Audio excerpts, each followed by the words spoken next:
பாசமே இல்லாத ஜென்மங்க. என்ன நீ எப்ப பார்த்தாலும் பாசம் இல்லன்னு பேசிட்டு இருக்க? ஆமையா, உனக்கு பாசமும் இல்ல பொறுப்பும் இல்ல. நீ வெறும் வயிறும் குருவும் மட்டும் கொடுத்திருக்க. நான் அவனுக்கு என் உயிரையே கொடுத்திருக்கேன். ஆனா என்ன மாதிரி ஒரு அப்பனுடைய பாசம் அந்த குழந்தை நோயில படுக்கும் போதுதான் தெரியும்.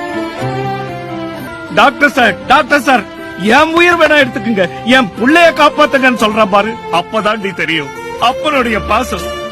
புள்ளைக்கு ஒரு கஷ்டம் வந்தா அவங்க கூட சேர்ந்து ஓன்னு அழுவுறீங்க.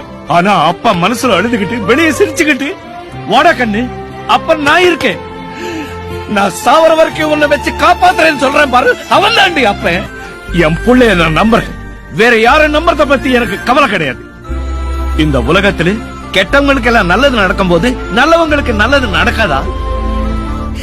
என் புள்ளைக்காக சாகணும்னா சாவறதுக்கும் நான் தயாரா இருக்கேன்.